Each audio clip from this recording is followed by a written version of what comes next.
ठीक है, मतलब इनसे कई पीढ़ी पहले उस वंश में वो पैदा हुए थे, राजा रघु। ठीक है, अर्थात इनके पूर्वज थे। किसी समय एक गुरुकुल में आचार्य वर्तंतु ऋषि रहते थे।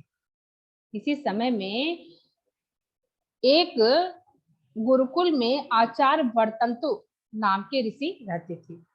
उस गुरुकुल में उनके छात्र ठीक क्या करते थे, वहां तो विद्याधन करते थे। वही स्वभाव से सरल कौश नामक शिष्य था। ये राजा रघु हो गए, और उन एक गुरु थे वर्तंतु नाम के। ठीक है, वो किसी आश्रम में विद्याधन कराते थे बच्चों को, बच्चे वहां विद्याधन करते थे। और उसी में एक सरल स्वभाव का एक बालक था जिसका नाम था कौश। तो कौश नामक राजा वर्तंतु के ऋषि वर्तंतु का एक शिष्य था। ठीक है, यह शिष्य थोड़े ही समय में क्या हुआ, वेदों का जानकार बन गया, और उसके बाद से दर्शन शास्त्र का भी ज्ञाता बन गया। अध्ययन पूरा करने के बाद, ठीक है, गुरु दक्षिणा देने के लिए वो क्या हुआ, उत्सुक होकर कौश ने गुरु के पास जाकर क्या कहा, तो अपनी इच्छा प्रकट किया कि गुरु वर्तंतु से बोला कि हे हे कौश, हाँ, गुरु वर्तंतु बोले उससे, उसकी मतलब इतना वो प्रखर बुद्धि का था कि बहुत जल्दी अपनी शिक्षा को पूरा कर लिया। उसके बाद से गुरु वर्तंतु कौश के पास जाकर बोले कि हे कौश, मैं तुम्हारी सेवा से प्रसन्न हूँ, ठीक है, और श्रद्धा से प्रसन्न हूँ, अतः मैं गुरु दक्षिणा नहीं चाहता हूँ। वो गुरु दक्षिणा देने के लिए गया था। कौन? कौश गया था किसके पास? ऋषि वर्तंतु के पास। बोला कि मैं आपको गुरु दक्षिणा देना चाहता हूँ, लेकिन वो जान देते कि इसके पास कुछ है नहीं, इसलिए वो बोले कि मैं तुम्हारी सेवा से श्रद्धा से प्रसन्न हूँ, और इसलिए मैं गुरु दक्षिणा नहीं लेना चाहता हूँ। आचार्य के वाक्य को सुनकर फिर भी वो बोला कि यदि आप गुरु दक्षिणा नहीं लेंगे तो मेरा अध्ययन क्या होगा, बेकार जाएगा। ठीक है, क्योंकि गुरु दक्षिणा देने की प्रथा थी, और वहीं से फिर अपनी शिक्षा को लोग पूर्ण मानते थे। तो इस प्रकार वो बार बार क्या करने लगा, अपने गुरु से आग्रह करने लगा। जब बार बार कौश ने आग्रह किया गुरु से, तब क्रोधित होकर के गुरु ने कहा, क्या कहा, कहा ठीक है, मुझे 14 करोड़ स्वर्ण मुद्राएं दो। बार बार जब कौश ने आग्रह किया गुरु वर्तंतु से, तो उन्होंने गुस्सा होकर कहा, ठीक है, अगर तुम गुरु दक्षिणा देना चाहते हो तो मुझे 14 करोड़ स्वर्ण मुद्राएं दो। उन्होंने उससे नहीं मांगा। क्यों नहीं मांगा? क्योंकि उसके पास इतना धन का मतलब उसके पास कुछ भी देने के लिए नहीं था। वो स्थिति को देखते हुए फिर कहें कि तुम्हारी सेवा से, तुम्हारी श्रद्धा से मैं प्रसन्न हूँ, और इसलिए तुम क्या करो, तो बस ऐसे ही तुम्हारे शिक्षा पूर्ण मानी जा रही। लेकिन वो कह रहा है बिना गुरु दक्षिणा के कुछ होगा नहीं, तो भाई आप कुछ भी गुरु दक्षिणा मानिए। तो फिर जब बार बार आग्रह करें तो वो गुरु क्या हुए, तो नाराज होके कहें, ठीक है, अगर तुम्हें देना है तो 14 करोड़ स्वर्ण मुद्राएं दो। अब कहाँ से आए, क्योंकि जिसके पास कुछ भी नहीं था, यहाँ इतनी बड़ी रकम वो कहाँ से लाए। तो गुरु की दक्षिणा के लिए कौश ने फिर क्या किया, राजा रघु के पास गए। कौन था राजा रघु? अभी आपको क्या बताया है, तो श्री राम के पूर्वज थे, जो बहुत ही उदार व्यक्ति थे। उनके द्वार से कोई भी खाली हाथ नहीं जाता था, और यहाँ तो गुरु परीक्षा भी ले रहे थे। तो राजा रघु विनम्र, शील, शास्त्रों में निपुण, प्रजाओं में अनुरागी, अनुराग मतलब प्रेम, प्रजा से प्रेम करते थे। राजा ने कौश की सेवा की और आने का कारण पूछा। जब ये पहुंचे तो क्या राजा ने क्या किया, कौश की सेवा सत्कार किया, और फिर उनके आने का कारण पूछा कि आप किस तरह से यहाँ आए हैं। तो कौश ने राजा से 14 करोड़ स्वर्ण मुद्राओं की याचना की बात को बताया कि मुझसे मेरे गुरु ने इतना मांगा है। उस समय राजा रघु के पास धन का अभाव था। ठीक है, अतः रघु धनपति कुबेर के पास गए। उनके पास धन का अभाव था, अब धनपति कुबेर, कुबेर क्या है तो धनों के मालिक कुबेर को माना गया है। तो वो इसलिए अब उनको कैसे निराश करते, तो उन्होंने क्या किया, इस रकम को पूरा करने के लिए कुबेर के पास गए और उनसे फिर उन्होंने बात बताया। रघु की इच्छा को जानकर धनपति कुबेर ने उनके भंडार को भर दिया। जब वो उनके पास अपनी इच्छा को जाहिर किए, तो उनकी इच्छा को जान करके, रघु की इच्छा को, क्योंकि वो बहुत बड़े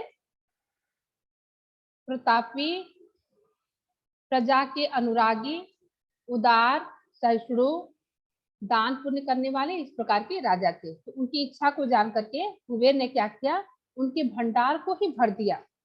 भरे हुए भंडार को देखकर रघु क्या हुए, प्रसन्न हुए कि उनका भंडार भर गया है। फिर क्या हुआ, कौश के पास गए और बोले। फिर राजा कौश के पास, जो शिष्य थे वर्तंतु के, उनके पास गए और बोले। क्या बोले, आप संपूर्ण धनराशि ग्रहण करें, आप संपूर्ण धनराशि ग्रहण करें। कौश ने फिर क्या कहा, मैं अधिक धन की इच्छा नहीं करता हूँ, क्योंकि उनके गुरु ने जितना मांगा था उतने ही की उनकी जरूरत थी इस समय। तो कहे मैं अधिक धनराशि की इच्छा नहीं करता हूँ। रघु अधिक धन देने की इच्छा कर रहे थे, उनको जितना मिला था वो कह रहे थे कि आप संपूर्ण धन को अपना लीजिए, ले लीजिए। तो कहे कि मुझे इतना धन नहीं चाहिए, परंतु कौश अधिक धन ग्रहण करने की इच्छा नहीं कर रहे थे। तो यही पाठ में है कि आप लोग भी विचार करें कौन श्रेष्ठ था, उदार रघु अथवा संतुष्ट कौश। तो अब ये आपके हमारे ऊपर डाला गया है कि आप विचार करें कि इसमें कौन श्रेष्ठ था, राजा रघु या संतुष्ट कौश। तो दोनों श्रेष्ठ थे। क्यों, क्योंकि राजा रघु के पास उसमें पैसा नहीं था, धन नहीं था। उन्होंने क्या किया, इनकी इच्छा को पूरा करने के लिए कुबेर के क्या किए, उन्होंने प्रार्थना किया, कुबेर को बताया। कुबेर ने उनका पूरा धन भर दिया। लालच किसी के अंदर नहीं था। इनको भी लगा कि ये धन किसके लिए मिला है, तो मुझे मिला है इस समय, मुझे जरूरत है किसके लिए, तो कौश के लिए। तो वो कौश को वो पूरा धन देना चाहते थे। कौश को लगा कि मेरे गुरु ने मुझसे जितना मांगा है, अगर उतना हो जा रहा है वही मेरे लिए बहुत सा, और हम धन लेके क्या करेंगे। तो उन्होंने कहा कि मुझे पूरे धन की जरूरत नहीं है, मुझे उतना ही धन चाहिए जितना से मेरा काम चल सके। तो उन्होंने उतना ही धन उनसे लेना चाहा, प्राप्त किया जितना उनके गुरु ने मांगा था। कितना, तो 14 करोड़ स्वर्ण मुद्राएं। तो इसी से फिर पूछा गया है कि कौन श्रेष्ठ था, उदार रघु अथवा संतुष्ट कौश। तो दोनों श्रेष्ठ थे, क्योंकि उनके अंदर उदारता की भावना थी, दया की भावना थी। उन्होंने अपनी उदारता दिखाया कि जो मिला था, जिसके लिए उन्होंने उस समय याचना किया था, वो सर्वस्व उनको देना चाहते थे। और संतुष्ट कौश क्या थे, तो आत्मसंतुष्टि सबसे बड़ा गुण होता है। अगर हमारे आपके अंदर आत्मसंतुष्टि है तो जीवन में हमको सब कुछ प्राप्त है। ठीक है, यही आपका पाठ रहा। अब चलिए हम लोग पढ़ेंगे फिर इसको। देखिए, राजा रघु उदारता, राजा रघु की उदारता यहाँ बताई गई। राजा रघु की उदारता क्या है, अस्मिन पाठे राज्ञा रघु उदारता। इस पाठ में राजा रघु की उदारता विषय वर्णन अस्ति। इस पाठ में राजा रघु की उदारता के विषय में वर्णन किया गया है। राजा रघु भगवान श्री रामचंद्र से पूर्वज आसित। राजा रघु भगवान श्री रामचंद्र के पूर्वज थे। कस्मिचित् समय एकस्मिन् गुरुकुले आचार्य वर्तन्तु ऋषि वसति स्म। कस्मिचित् किसी समय एकस्मिन् एक गुरुकुले गुरुकुल में, किसी समय एक गुरुकुल में आचार्य वर्तन्तु ऋषि वसति स्म, निवास करते थे। तस्मिन् गुरुकुले, उस गुरुकुल में अनेके छात्रा विद्याधनम कुर्वन्ति स्म। उस गुरुकुल में अनेक छात्र विद्याधन करते थे। तत्र प्रकृत्या सरलः कौसनामा शिष्य आसीत्। तत्र वहां, प्रकृत्या मतलब स्वभाव, वहां स्वभाव से सरल मतलब सरल, ठीक है, वहां स्वभाव से सरल या वहां सरल स्वभाव का कौस नाम के शिष्य आसित थे। उनके वहां सरल स्वभाव के एक कौस नाम के शिष्य थे। अयम शिष्य स्वल्पेन एवं कालेन वेदानां वित्ता दर्शन शास्त्राणाम विज्ञाता च अभवत्। अयम शिष्य, या शिष्य, स्वल्पेन,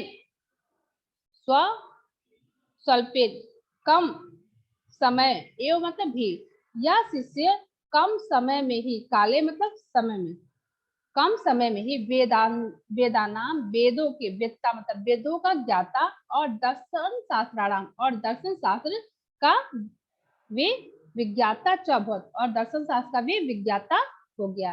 यह शिष्य बहुत कम समय में वेदों और दर्शन शास्त्र का ज्ञाता बन गया। आगे क्या है, अध्ययनम परिसमाप्य गुरु दक्षिणा दातुम उत्सुक कौस गुरु उपगम्य निजेच्छा प्रकटिवान। अध्ययनम परिसमाप्य, अध्ययन के समाप्त होने पर गुरु दक्षिणा दातुम, गुरु दक्षिणा देने के लिए उत्सुक कौश गुरु के उपगम समीप निजेच्छा अपनी इच्छा से प्रकट हुआ। अध्ययन समाप्त होने पर गुरु दक्षिणा देने के लिए उत्सुक कौशल गुरु के समीप क्या हुआ, प्रकट हुआ। गुरु वर्तंतु अवदत, गुरु वर्तंतु से बोला क्या, गुरु वर्तंतु अवदत, गुरु वर्तंतु तब क्या बोले, जब वो प्रकट हुआ तो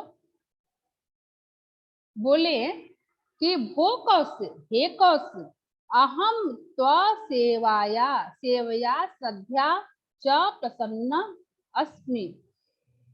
मैं तो तुम्हारे सेवया सेवा श्रद्धया श्रद्धा, मैं तुम्हारे सेवा और श्रद्धा से प्रसन्न अस्मि हूँ।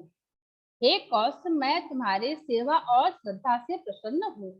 अतः अहम दक्षिणा न कामय, अतः इसलिए मैं दक्षिणा का कामना नहीं करता हूँ तुमसे। आचार्य वाक्यम श्रुत्वा, आचार्य के वाक्य को सुनकर कौश पुनः अवदत, कौश ने फिर बोला, क्या बोला, यदि भवान दक्षिणा न गृह्यति तदा मम अध्ययनम व्यर्थम एवं भविष्यति। यदि भवान मतलब आप, यदि आप दक्षिणा ग्रहण नहीं करेंगे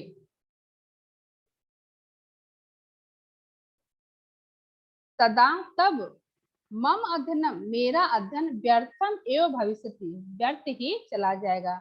एवं यदा कौशः बारंबारम आग्रहम अकरोत्, इस प्रकार जब कौश ने बार बार आग्रह किया, तदा कुपितेन, तब क्रोधित होकर गुरुणा उक्तम, गुरु ने कहा। इस प्रकार जब कौश ने बार बार आग्रह किया तब गुरु ने क्रोधित होकर के उक्तम कहा, क्या कहा, अस्तु महाम, अस्तु ठीक है, महाम मुझे 14 कोटि स्वर्ण मुद्रा देही, मुझे 14 करोड़ स्वर्ण मुद्राएं दो गुरु दक्षिणा में, ठीक है। गुरु दक्षिणार्थ कौश राजा रघु समीपम उपागच्छत्, गुरु के दक्षिणा देने के लिए, ठीक है, गुरु ने जो दक्षिणा मांगा था, गुरु दक्षिणा, उसको प्राप्त करने के लिए, उसे देने के लिए कौश ने राजा रघु के समीप उपागच्छ मतलब प्रकट हुए, क्योंकि वो राजा रघु के विषय में जाने थे। राजा रघु बहुत ही उदार प्रकृति के व्यक्ति हैं। राजा रघु विनयशील शास्त्र निपुण प्रजानुरागी च आसीत्, राजा रघु विनयशील शास्त्र निपुण प्रजा के अनुरागी मतलब प्रजा से प्रेम करने वाले थे।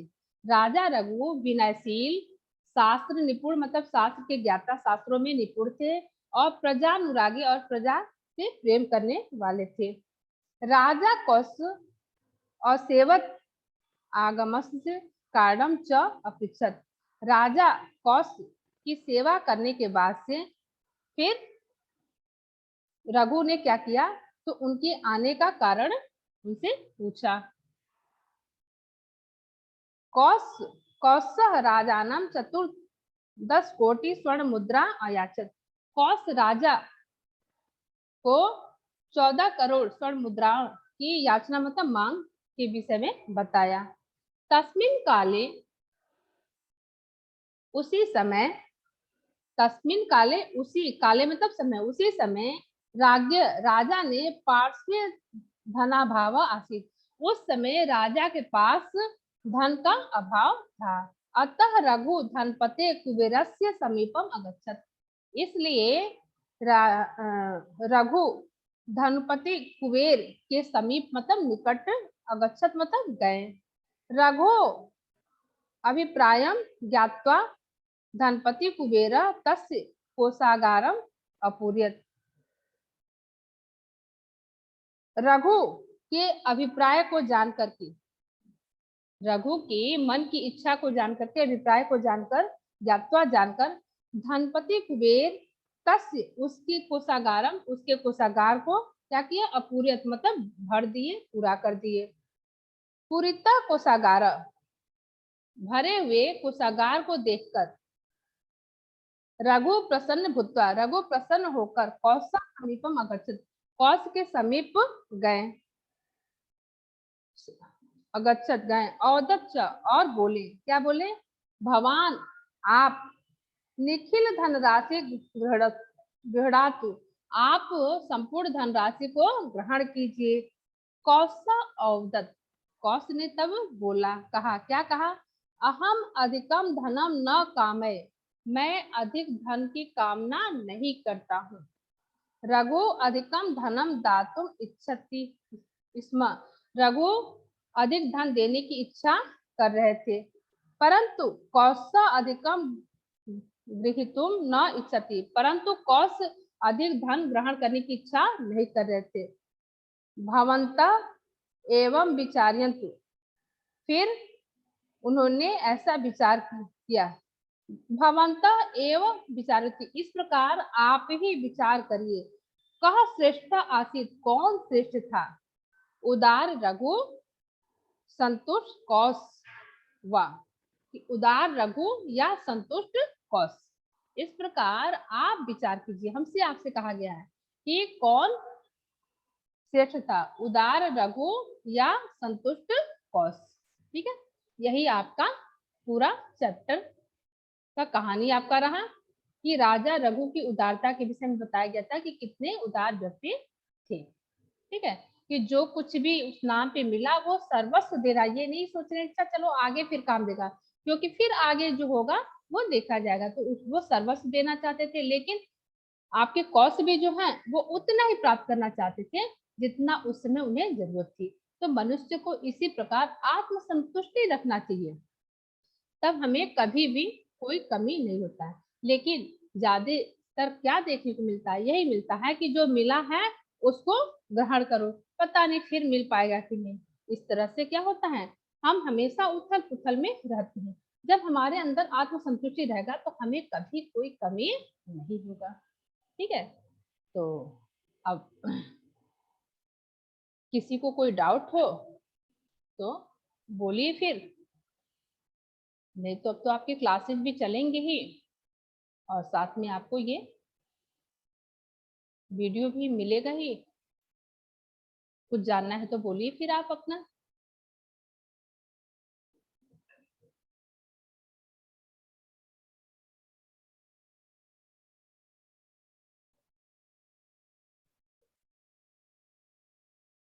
जानना है किसी को कुछ,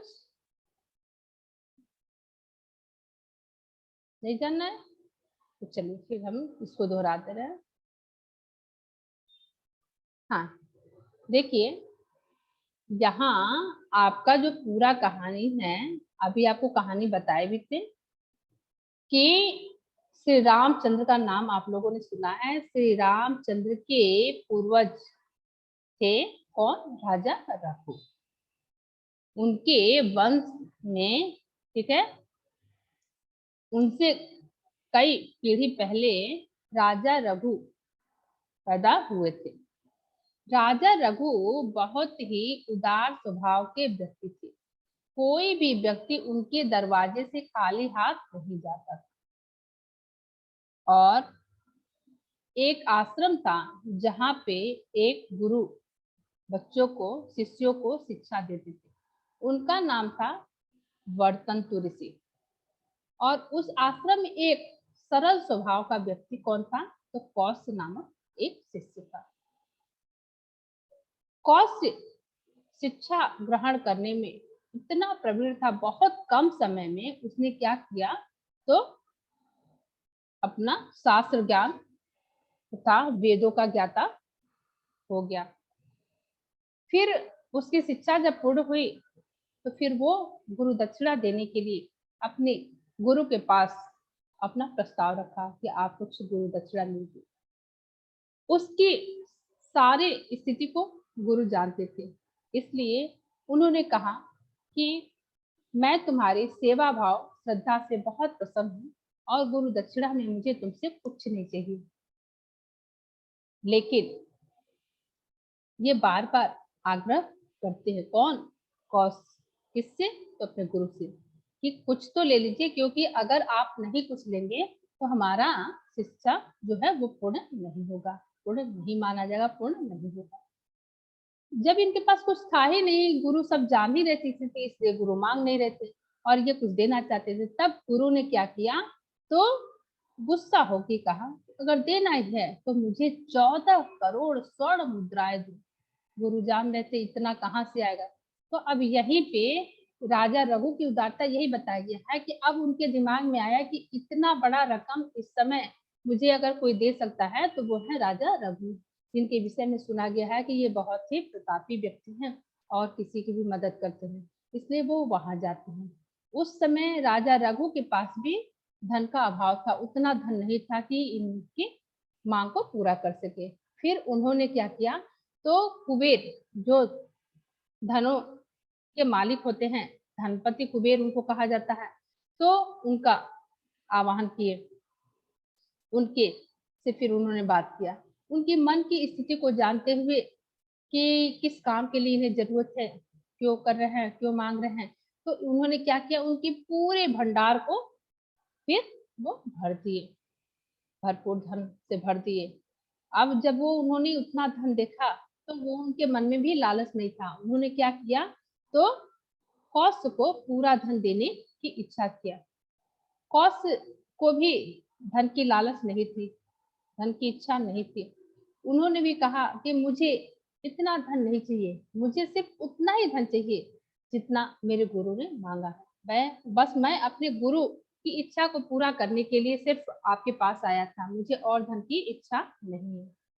तो वो उतना ही धन उनसे लेकर के अपने गुरु को देके, गुरु दक्षिणा देकर के वहां से अपनी शिक्षा को पूर्ण किए।